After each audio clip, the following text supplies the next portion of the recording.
Good evening. On behalf of our staff and volunteers, welcome to the Clinton Presidential Center. My name is Joyce Sakubin, and I serve as the Chief of Strategy and Programs here in Arkansas. Thank you for joining us tonight as we enjoy the Clinton Presidential Center presents House of Smoke with our guest, John T. Edge. Our Clinton Presidential Center Presents Public Program Series is a partnership between the Clinton Foundation, the Clinton School of Public Service at the University of Arkansas, and the Clinton Presidential Library. John serves as a writer-in-residence for the Department of Writing and Rhetoric at the University of Mississippi. He is also the director of the Mississippi Lab and is the developer of the new Greenfield Farm Writers Residency set on William Faulkner's one-time mule farm. Additionally, he's the host of ESPN's TrueSouth. Although he is an Ole Miss rebel, we are thrilled to welcome him to Razorback Country. Tonight, he will be talking about his new book, House of Smoke, A Southerner Goes Searching for Home.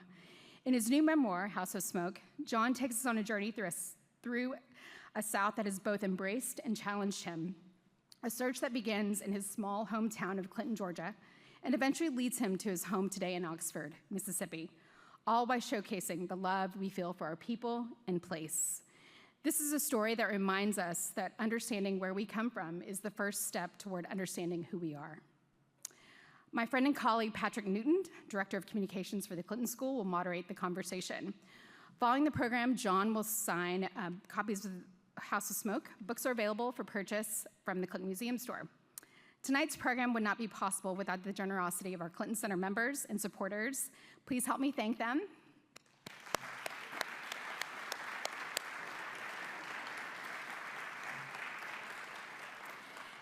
And one piece of housekeeping before we begin, I encourage you to take this opportunity to silence your cell phones. And thank you, and let's get started. John, Patrick.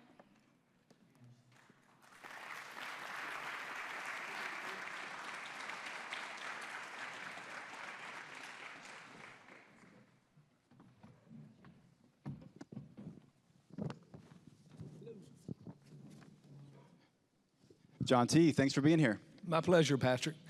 Good to see all of y'all out tonight. We're going to talk about your new memoir, House of Smoke, tonight. We're also going to talk about TrueSouth. We'll get right into the book. This is a book that I think a lot of people who know you and are very familiar with your work, they think of you as this kind of food guy, this culture guy.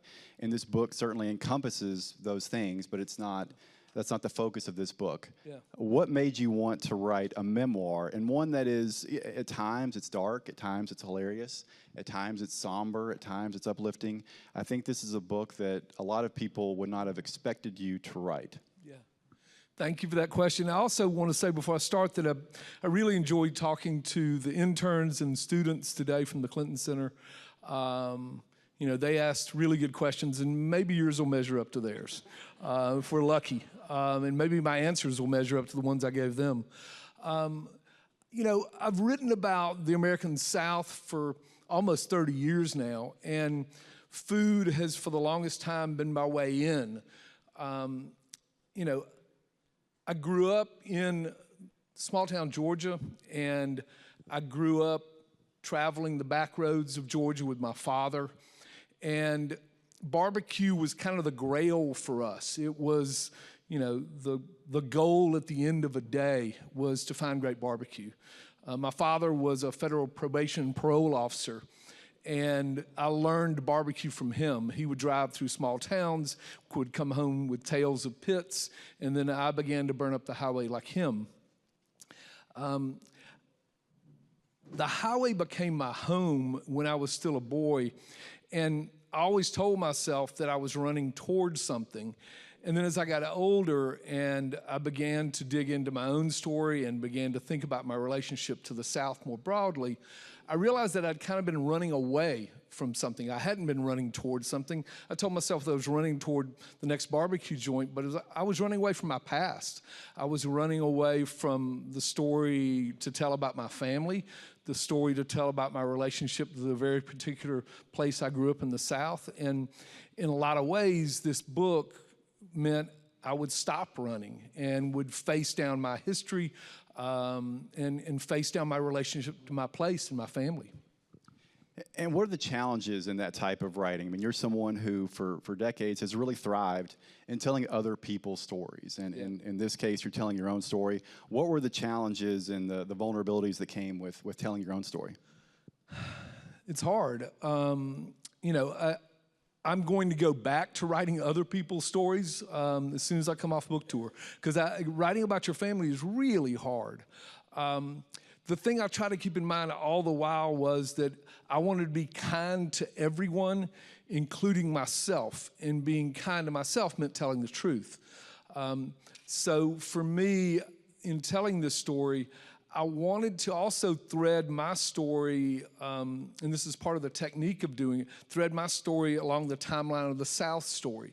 Because to tell my story is to tell the story of the integration of schools in Middle Georgia, where I grew up. I was born in 1962, and by 1970, when the Supreme Court said it was serious this time about desegregating schools, my parents shipped me off to a segregation academy in Macon, Georgia, nearby. So to tell my story, I had to dig deep into the timeline of the South. I went off to school in 1980, just as Reagan was stepping in and Jimmy Carter was stepping out. But in '76, I'd travel down to Plains, Georgia, and bought bumper stickers and buttons with Carter's name and face on it. And so to tell the story for me was to dig into that family stuff, but also to understand how the South had shaped me, and to bring that to the fore in the story. You start this book with a really very personal story about your mother. And we'll talk more about her in a bit, but I'm wondering if, and you've used the word running a couple times already. I believe this prologue is called Running. Would you mind reading an excerpt from Running? Yeah, I'm happy to. This always, I've done this a number of times now, and it always takes a little something out of me. It's hard, but it gets to the point that Patrick is making here, that this idea of running shows up throughout this book. So after this, we'll talk about my mother in a variety of different ways, and you'll come to know her a little bit. What I'm about to read you is not the fullness of my mother, but is one part of my story, my relationship to my mother, and it's called Running. I burst out the screen door, bare feet on gravel. 20 feet ahead, my mother runs toward the dark woods, her red house dress trailing like a cape. She couldn't take another minute inside our house. She couldn't take another minute inside her head. The light from our porch doesn't reach where she's going. At first, I can see the pistol in her hand. But as my mother crosses into the clearing, the red of her dress fades and everything turns black. The crack of that pistol splits open the night. I stumble, catch myself, and plunge forward past the sand pile where just a few years before I plowed toy dump trucks along pretend roads lined with mud skyscrapers. I find her in the rock garden among the pink azaleas beneath a cedar arbor. Mama sits on a bench beside the old jail kitchen that she never quite turned into an antique shop. She cries into her dress. Tears fall down her face.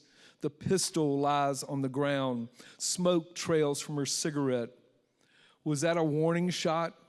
Did my mother push the door open and run toward the woods to fire her pistol into the blue-black sky? Or did she plan to shoot herself? Did she aim above her earrings, change her mind, and crumple to that bench? 5 decades later, I stand at the edge of that memory and peer back in, like I'm watching a scratch print of a black and white film about my childhood. She wanted to make a break. She wanted to make a change. And there was no better way to mark before and after than a run toward the woods and a shot in the night. I ran for a long time too, away from that house, away from my family, away from what my past taught, away from what the South demanded, until finally I turned to face the dark woods. Thank you, John.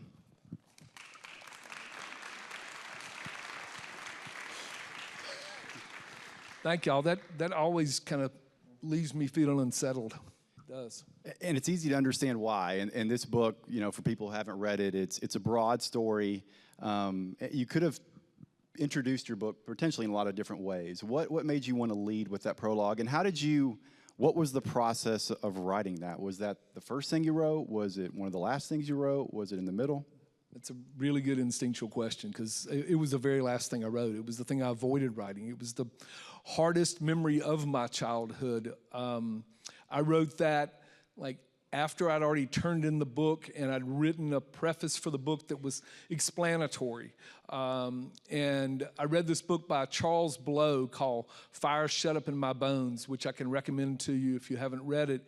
And Charles wrote that book in such a way, he's in a car heading somewhere, and he's going back to deal with the horror from his childhood.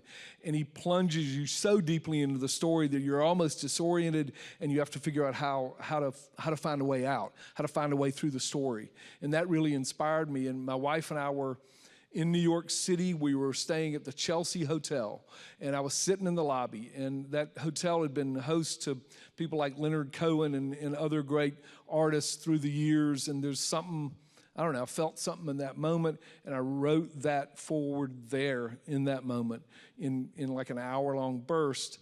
And I did it because, you know, we've talked about this. I wrote about other people, and other people, in making TrueSouth, I've had women sit and tell me with 4 cameras on them about losing their children to drug addiction, and tell me that they couldn't pay the lights in their trailer because they were paying for drugs, with 4 cameras staring down them and 6 people are in a crew, you know, revolving around them. And they were telling me the hardest things possible about their lives. And I realized it was incumbent upon me to tell the hardest thing about my life, that if I believed that their act of bravery and telling me their stories could help people, then maybe my story might inspire people to reckon with their own families, whatever it may be, whatever their challenges may be, and to reckon with their own relationship to the South. So it felt like the responsibility I had was to do the hardest thing if I was going to write a memoir. And the prologue was hard to write, understandably, and it sets the stage for your mother, who's a major character in the book, understandably. But also, she's a complicated character. Yeah. We heard the prologue. She's also someone that you describe as a woman of great social intelligence, I believe. And she's the life of every party. She's the loudest voice in every room. What was it like growing up with that personality as a child? I mean, she was magical. You know, I tell a story in the book of going to see the high school baseball team play in Macon, Georgia. And my mother packed a basket, and she put snacks in the bottom of the basket, and she put a quilt on top of those snacks, and we went to the baseball game. This was at Luther Williams Field, which is an historic baseball stadium in Macon, comparable to like Rickwood in Birmingham, with a great history behind it. And my mother led me, you know, down the aisle, and then we got to the barriers that would prevent fans from getting onto the field, and my mother climbed up and over the railing onto the top of the dugout. And she laid the quilt out on top of the dugout, and then she put our snacks out, and then, you know, I was to sit alongside my mother, and I did, and my mother, you know, my mother loved that. She loved being, you know, the spectacle. We were just about on the field, but she said, like, these seats are great, aren't they? And she also said, like, when I began to look back, because, you know, my friends were back there, my classmates were back there, my mother said, don't look back. Don't give your detractors an audience. So she had this great presence, this great verve, but she was also complicated. She was, like many people we know, alcohol befouled her life and broke our family apart. In writing this book, I realized that she is both. She's that magnanimous, great spirit, and she's a complicated, tragic figure all at once.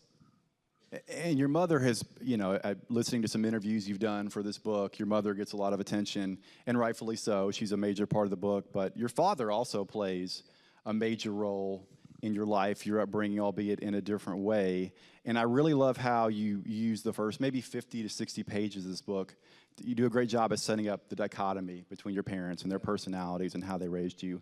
If you could, fill in the audience a bit on how they were different and maybe how their different personalities influenced you and maybe showed up in your personality at different points. It's easy to explain how my mother shows up in my personality. The reason I've got a mic in my hand and I've written a book and I make a TV show, that's all my mother. The reason that I don't really have another hobby besides reading, that's my father. And my father was quiet. My father was reserved. My father had, as a boy, by the time of 13, he was arrested for fighting in the streets, for drinking and fighting in the streets. But he went off to World War II, and he came out the other side of World War II a changed man, like a whole generation of people. And he dedicated himself to service. His entire life, he worked for the federal civil service system and worked for the federal court system. My father took America at its word and began to act in a way that was grounded in morality and a belief in common humanity. And remember that moment I talked about a moment ago where, public schools are integrating and my parents sent me off to a private school. In that same moment, my father, this isn't in the book, but I think it's illustrative of him as a person and the contradictions in my family, which are just normal. My father, because he worked for the federal government, he understood how grants worked, and he applied for a rural development grant for our local 9-hole golf course. And you could get a rural development grant to double that to an 18-hole golf course and put in a swimming pool and I think maybe tennis courts. And it required that you have like 40% minority participation. And so in the same moment, and this is 1970 when he's doing it, in the same moment, my parents are sending me off to a private school, a white segregation academy, because my mother won the argument. My father was arguing to keep me in public school. And in that same moment, my father was starting what amounted to an integrated country club. This is the life of the South in that moment. All these contradictions brought to bear in real time. And these contradictions and their influence on you, at what point do you start to become aware of them? And what was it like to maybe relive those experiences through the process of writing this book? Well, one of the things that became, a talisman for me almost in writing this book was, the small town where I grew up was Clinton, Georgia. It's kind of near Macon, about 12 miles north of Macon in the center of the state. And our town had once been the 4th largest town in Georgia when that was the western frontier of our nation. And just as cotton is becoming king, and there was an historical marker in front of the house where I grew up. My parents bought it in 1959, and that house had been owned at one point by Alfred Iverson, who led the secession of Georgia from the Union, and his son, Alfred Jr., was a Confederate brigadier general. So in many ways, when I began to kind of plumb this story, I was trying to rewrite that story, the one on the historical marker that told me that Alfred Iverson had led his troops with valiant energy and had served at Chickamauga and Gettysburg and the like. As I dig into the book, as I dig into my own story, I dig into the story of the South, and I dig into the story of what was on that marker. I realized that Alfred Iverson actually led his troops to slaughter at Gettysburg. Blood ran so heavy on the field at Gettysburg that it was described as running in rivulets. Men in the second rank were pelted with the brains of men in the first rank. As Alfred Iverson, the hero of my house, as proclaimed on that historical marker, led them into battle. And your house itself, we talked about your parents. Your house is also this major character, the first 50 to 60 pages of the book, in addition to the history and all the themes that history pulls from. Two of the craziest individual stories I think I've ever read happen in your home. The first is a child, not much older than you, a family friend, dies in your home. Yep. And the second is a series of break-ins over the course of years that really create a lot of damage to your family and their dynamics. What were those? I can't imagine what those experiences were like as a child to process in real time. I didn't process it. I mean, so the first instance, I was with my mother at our kitchen table. We were conjugating verbs one night, and I heard a small pop in another room, and my mother heard it too. And then I went to go see what it was, and I found a young man who was the older brother of my best friend, blood pooling from his head on the floor of my parents' bedroom. I don't know what happened after that. I don't know if I went to the funeral. I don't know if my parents paid for the funeral. My memory pulled a cloak over that would not allow me to see it again. I can tell you the moment, I can tell you where I stood on my parents' bedroom floor, but memory does kind of work to aid us, and I didn't need to know what happened next. I've been unable to recall, and when I went looking for newspaper reports in our hometown paper, there was none. I found one in the Macon paper, but there were the barest of details. I went to the sheriff's office, and there was no record in the sheriff's office. The records were gone. One person told me they were damaged in a flood. Another person told me that they threw them out. It was like the whole of society lost their memory of that moment. And that combined with the other events which you speak of, which is somebody breaking into our house again and again. You know, when I spoke about running away from my home, it wasn't just my mother's challenges, it was the violence of that moment. And I still can't make sense of it. And it left me unsteady, and it left me wanting to flee. And a little bit of an awkward transition here, because the first half of the book is so... It's not, the whole book isn't this dark. It is not. We'll transition to a little bit lighter material here. Whenever you go, eventually you do leave Clinton to attend the University of Georgia. Right. And we've talked about that dichotomy with your parents. And one of the first places I think it really shows up in a borderline humorous way is whenever you leave to go to school, your dad sits you down. He gives you the equivalent of a pep talk about, this is an opportunity to really buckle down, to get serious. I think he even explicitly tries to dissuade you from joining a fraternity when you go to the University of Georgia. And instead, when you get there, your time goes in a bit different direction. Yeah. I mean, I've now earned 3 degrees and made my father proud, but I did not make my father proud in college.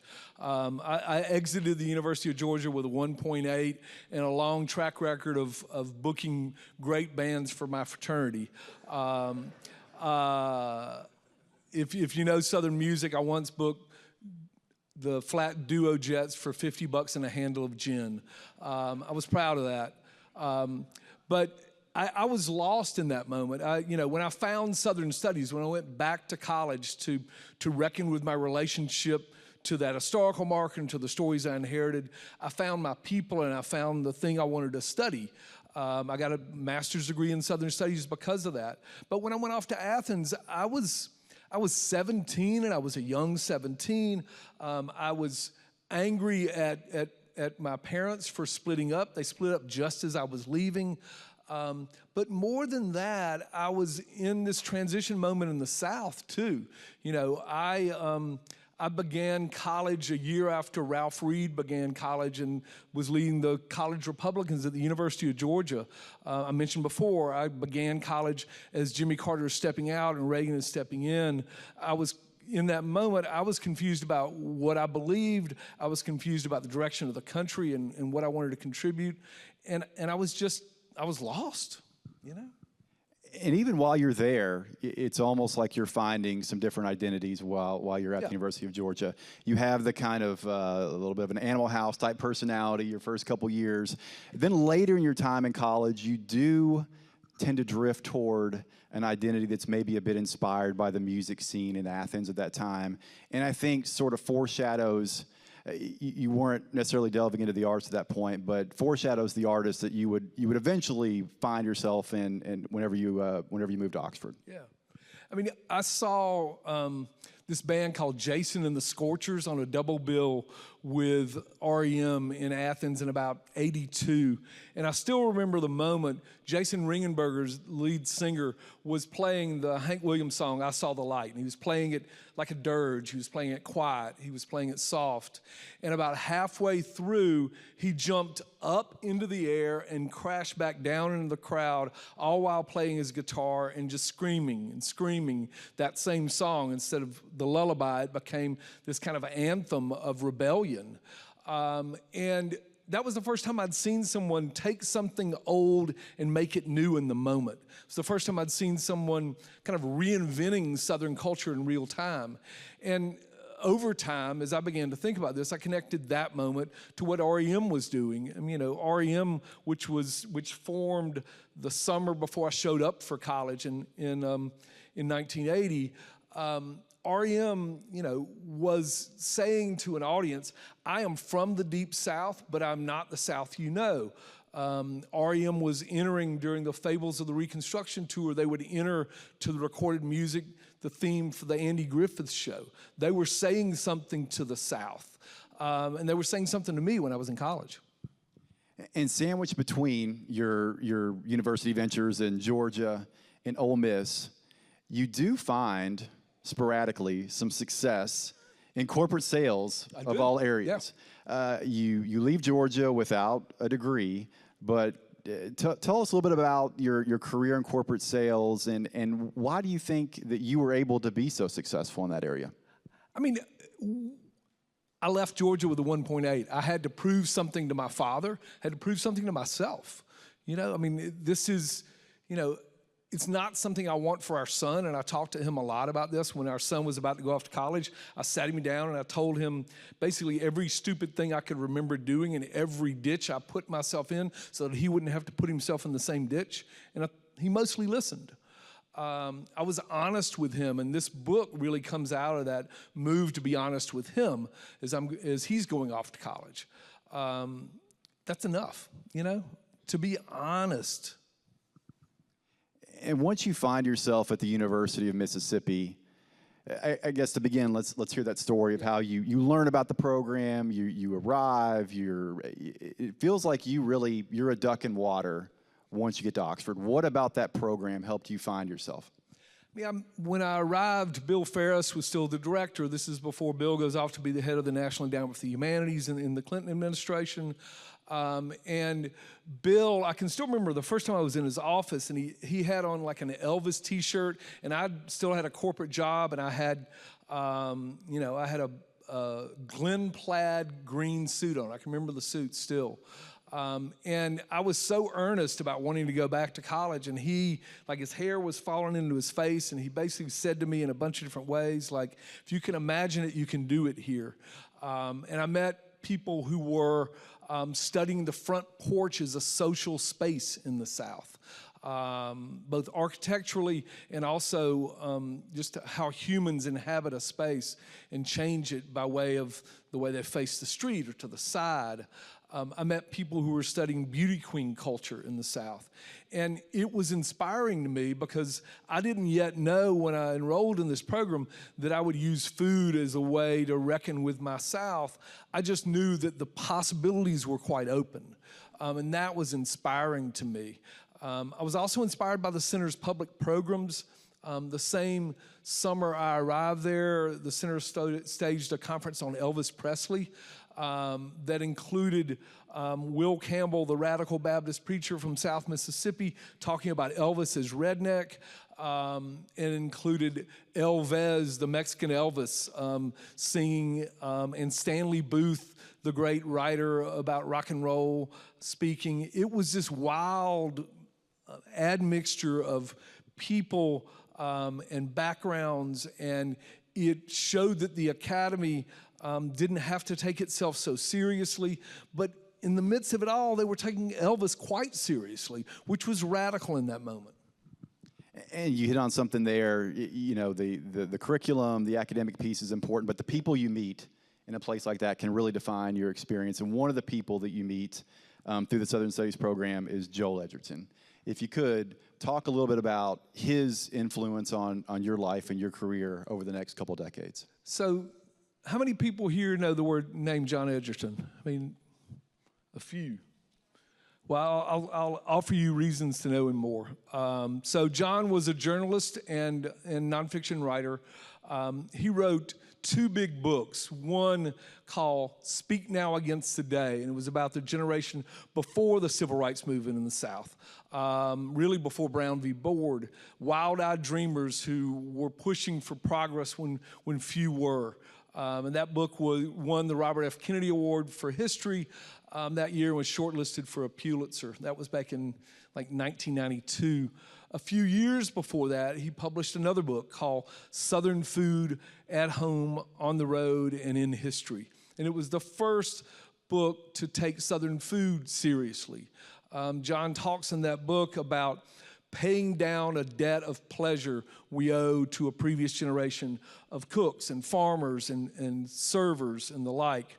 And matriculating through the Southern Studies program, reading Edgerton, reading people like John Dittmer, who wrote the book Local People about the drivers of the civil rights movement, I saw that perhaps I could marry John's 2 books in a way, that I could use food and writing about food and documenting food culture as a way to address inequities in terms of race and class and gender and all of it, that I could help pay down that debt of pleasure that John wrote about. And one of the ways that you've continued that same work in your career is TrueSouth. And I think TrueSouth's a show that I would imagine a lot of people here are familiar, and it's a show that I think ostensibly feels different from your previous work, but it's a show that is in many ways an extension of your writing and the work that you were already doing through SFA. To begin with, I asked you this earlier, but explain a little bit about how this show came to be. Sure. And my own curiosity on how in the world a show like this ends up on ESPN and the SEC network of all places. I'm curious first. So when I went out on book tour, I said to my publisher, don't send me to New York, don't send me to LA, don't send me to Chicago, just send me across the belly of the South. And I said, because I think we'll be able to turn out TrueSouth viewers who might become book buyers. So I want to ask a question. How many people here watch TrueSouth? Wow. Yep, I was right. That's pretty remarkable. Thank y'all for watching the show. So to your point, like this show shouldn't be on any network, much less a sports network. I mean, I'm serious. Like, like if you tried to pitch this thing, you'd get shot down. We were lucky. So the way this happened was Wright Thompson, who's our executive producer, and lives 4 blocks north of the square in Oxford. I live 4 blocks south of the square. We're friends. And one day we met for hamburgers at this place called Handy Andy. It says it's a barbecue joint, but really what you want is hamburgers. And we had hamburgers and we had crinkle cut fries, and we sat there talking about the way that a lot of televised media gets the South wrong. And we were a little full of ourselves. We were like, we want to fix that. That too much media, televised media, relies upon stereotypes and myths, the kind of Moonlight and Magnolias idea of the South. And we wanted to make something honest. And because Wright had a relationship already with ESPN, he's a senior writer there, he's like, well, why don't you write up a 2-pager on it, and I'll see what I can do. At this point, I do know that the SEC network was interested in a food show, but I think what they had in mind was a tailgating show, and we didn't give them that by any stretch. But I went home and I wrote that 2-page proposal, and Wright sold the idea. And we began making this show, and the show has evolved over time, but the idea is still there. Is like, how do you actually try to see the South for what it is in this moment?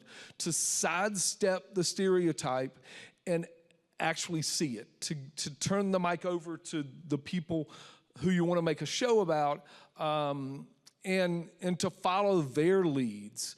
And I'm proud to get to do that work, and just dumbfounded we get to do it, because you come back to this. This is a show on a sports network that's not about sports. And yet, I think we're attracting or perhaps helping build an audience that recognizes their South on the screen and then finds common purpose in that.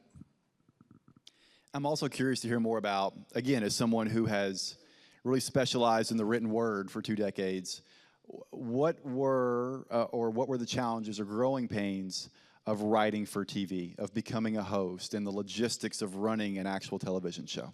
Yeah, writing for TV was different for me.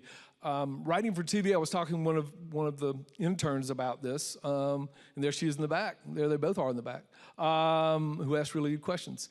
Writing for TV is to, and I write the scripts for TrueSouth, is to take the moment, find a way to amplify the emotion that the characters who are speaking, try to amplify the emotion that they're trying to get across to a viewer, to amplify that, and to, in essence, if there's a ball that's slowly rolling, you don't want the ball to stop. You want to keep moving it forward just a little bit.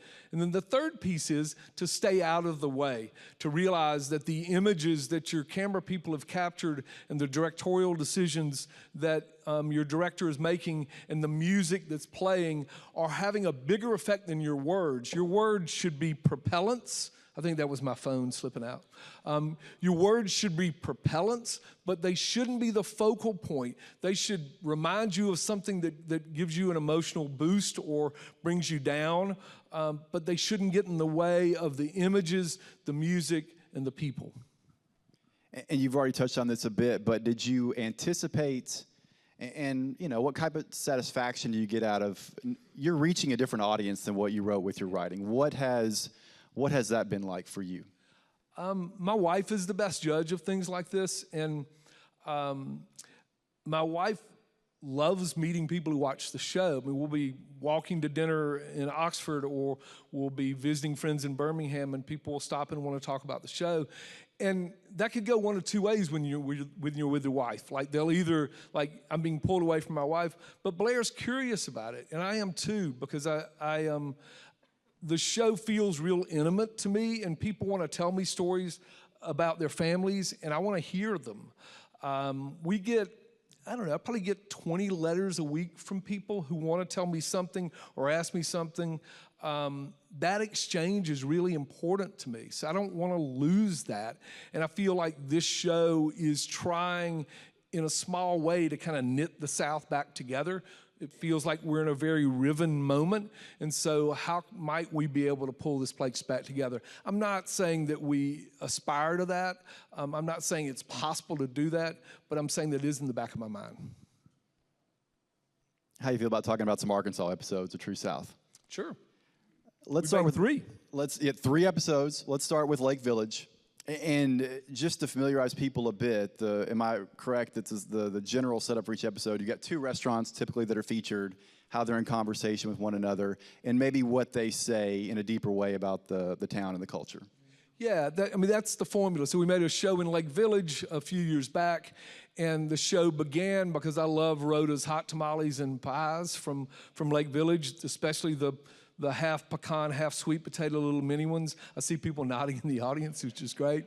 It began there, but then as we dug, we began to think about, okay, what's the story to tell here? Is it the story of the economy, what changed in the economy and the effect upon Lake Village? Is it the story of Joe Dan Yee, the mayor, and his love for that place and his family grocery store?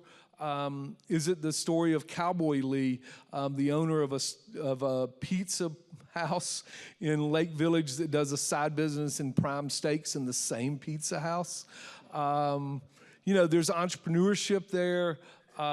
There's also just a beautiful resilience in Lake Village. In that show, I walked down basically Main Street in Lake Village with Joe Dan Yee, and all around us, the town is crumbling, and Joe Dan Yee sees its future. And I love that. You do an episode in Little Rock as well, and you feature a couple restaurants that maybe people would be surprised by. Maybe not the first restaurants you think of when you think of Little Rock.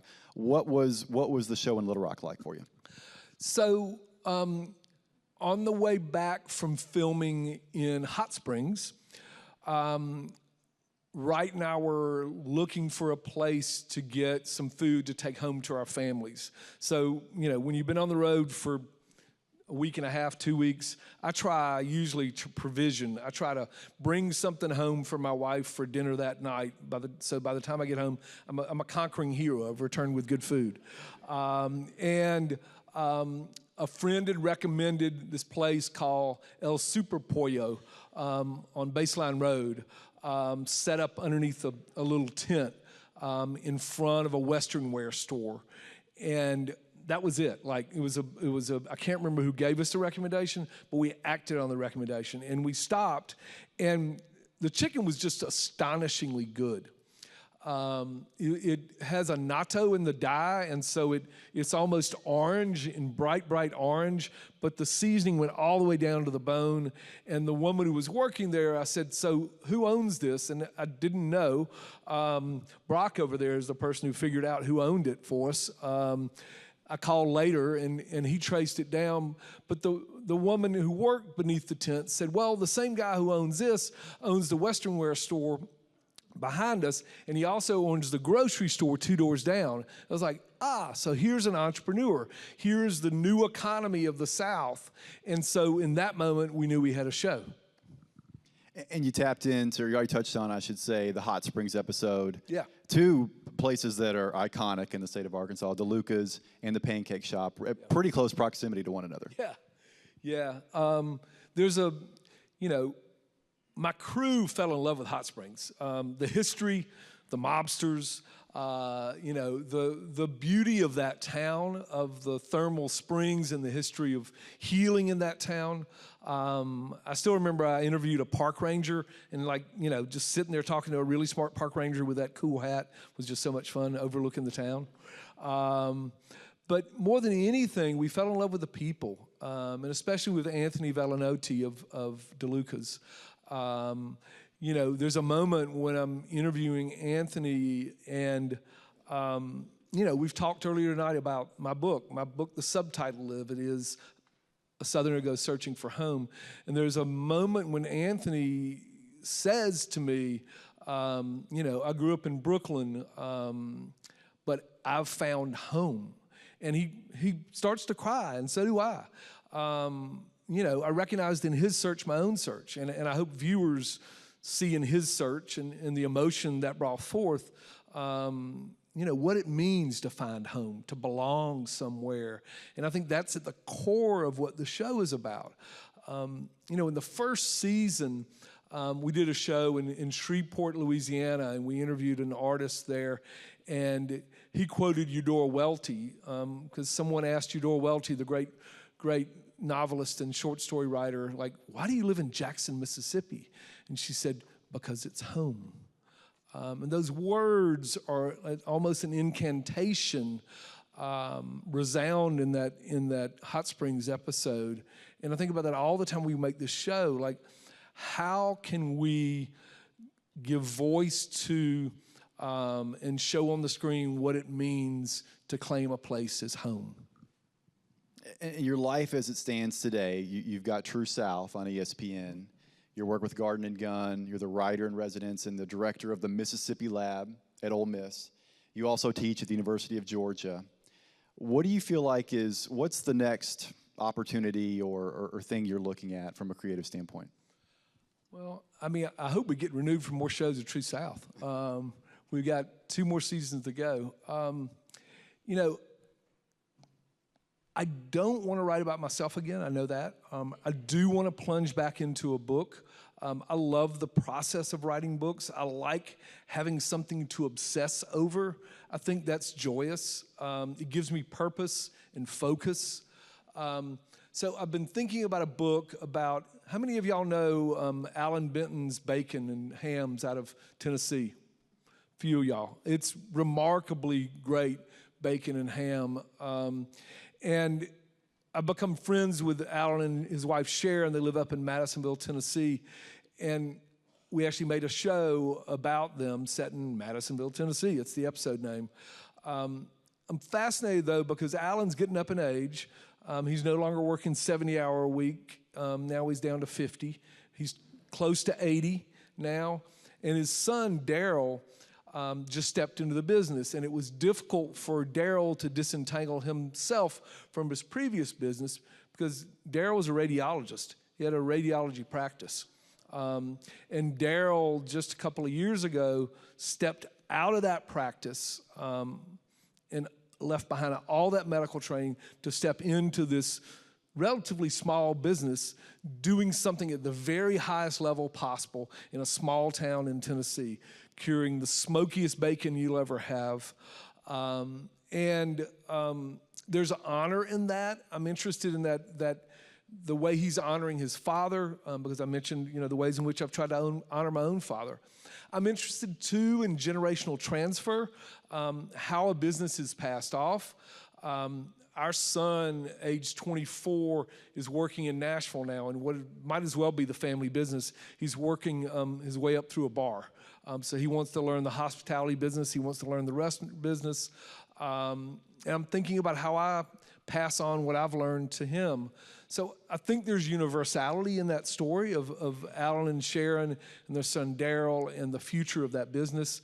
And I think that might be what's next for me, but I don't know yet. I do know that like writing about the South and thinking about the South and making TV about the South, I think is inexhaustible. People say to me fairly often, do you think you'll run out of places to write about or people? And, I think about something I learned when I was living in Atlanta, and I was in the audience that day when they announced that Atlanta was going to get the 1996 Olympics. And somebody up on the rostrum that day said something like this, that they said, well, the American South is comparable in size to Western Europe. So how could you possibly think you would know the South? That was a real moment for me then, and it remains a moment of recognition for me now that I travel a lot. I tore up the highway today through the Arkansas Delta and had some good barbecue and a great smothered pork chop and met some nice people. But I can't even know the Arkansas Delta. The South is a mystery out there, and I love traveling it, and I don't think I'm ever going to be weary of that or get even close to actually understanding this place I try to write about. We'll bring it back to your book before we get to some audience questions to wrap things up. But you mentioned in there you're in no hurry to write about yourself again. That's right. So if this is the last kind of memoir piece that you write, what do you hope people take from this book? I've been thinking about this a lot because, I think this is tour stop 25 or 6.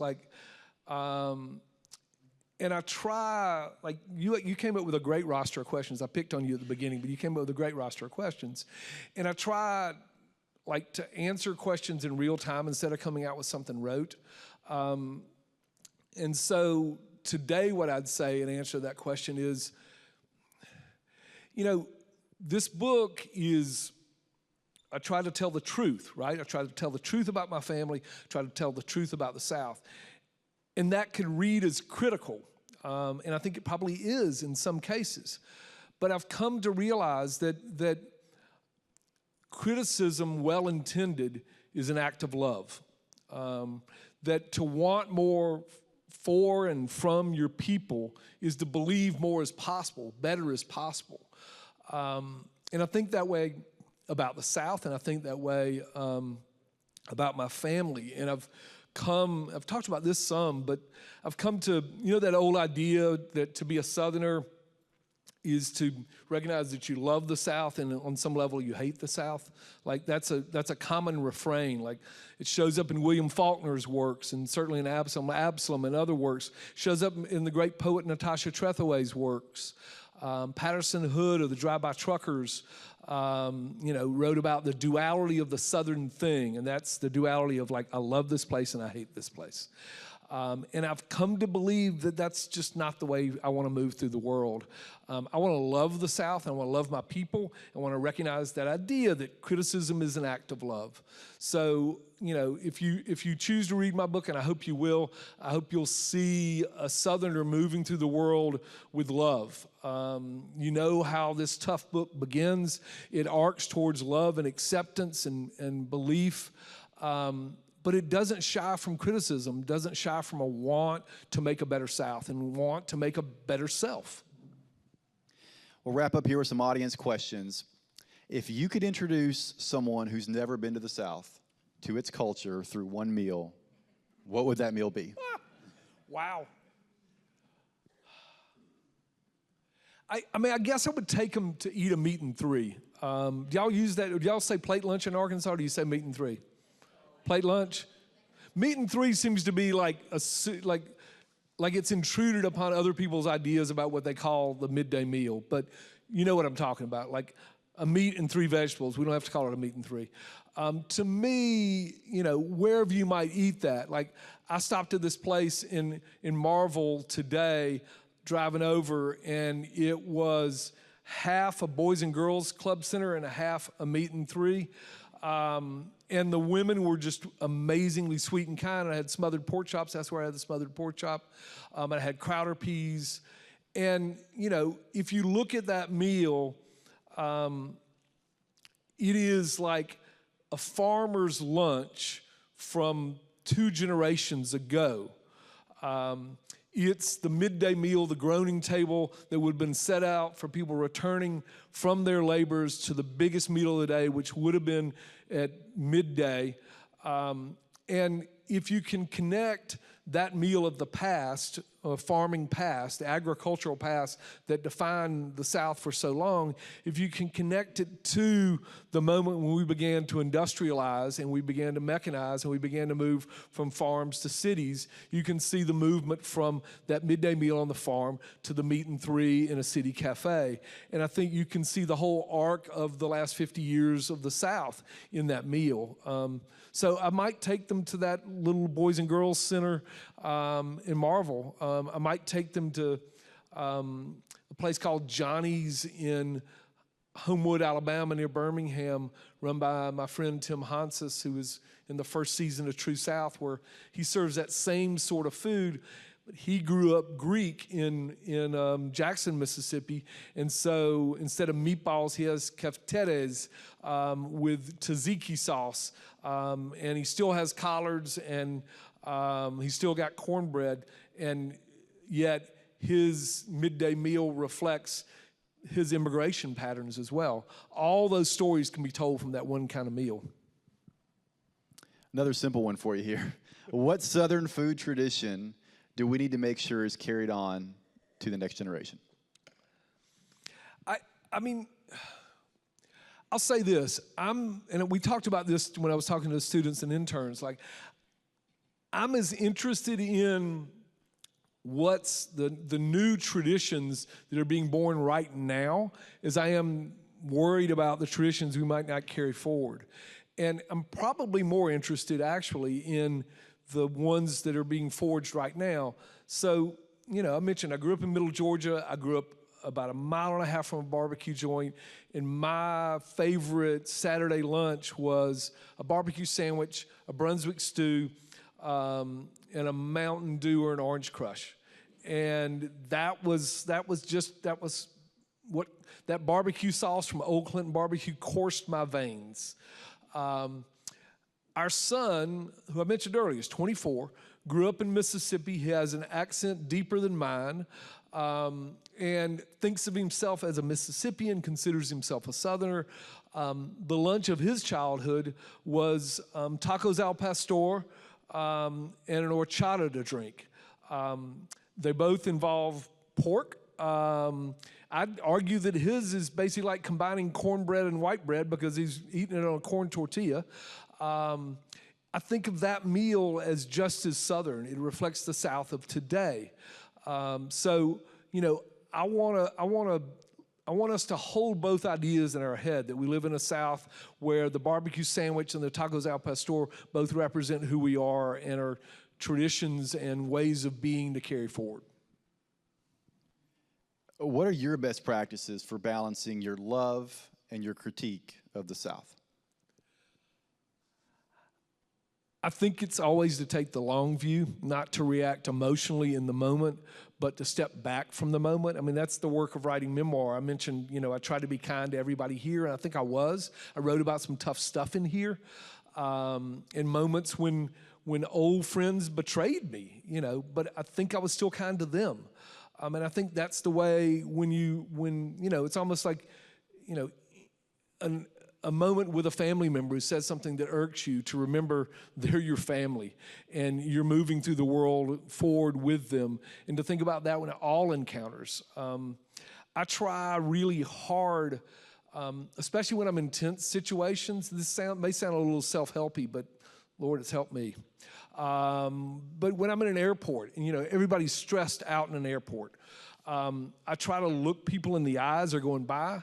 When I'm at the rental counter, I talk to the people at the rental counter and actually ask them how their days are going. Like, all those small things add up to the big answer to your question, which is trying to be the kindest I can be to other people, because that's what I want of others. And that sounds really simple, but I'm just as pissed off as somebody else. I'm just as angry and just as quick to lash out, and I work really hard at not being that person. Saving the best for last year. Okay. What is the best Southern town for food? I'm not answering that. Give me another question. I'll find a way to answer that in a different way. I will say that this season for TrueSouth, we went to Ocean Springs, Mississippi, down on the coast. And if you live in Oxford, where we do, like, the two towns everybody waxes poetic about in Mississippi are Ocean Springs and Oxford. They're very different towns, but they're both physically beautiful towns. They're also towns that are attracting new arrivals because a lot of people want to live there. But I fell in love with Ocean Springs because of this moment at this Thai temple on the outskirts of Ocean Springs, actually in the little town of Gaucher. And it was just after church. The Thai temple, it's a Buddhist temple, opens every Sunday from 10 till 3. And the first time I went like at 12:30. And I talked to people who were walking through the parking lot, and there were Baptists walking through there were Catholics walking through there were Methodists walking through there were children in pigtails, like playing in a little park they've set up alongside in the back of the temple. And in the back of the temple, there's a food court. And the women and the abbots in the temple cook on Sunday mornings. They cook pad thai, they cook egg rolls, they cook beignets, and they cook these really delicious pork sticks where they thread pork shoulder on skewers and grill them. I can't think of a place I'd rather be at 12:30 on a Sunday than at that Thai temple in Gaucher, Mississippi on the Gulf Coast, watching, you know, this world kind of knit itself together. And seeing that, you know, all those people who are going to different houses of worship got one thing in common. They like those pork sticks like I do. John, thank you so much. This has been a ton of fun. And John, when we reached out, he'd already really finalized his tour, was kind enough to add a stop to Little Rock. So we're very appreciative of him being here tonight. Thank you, Patrick. Thank y'all.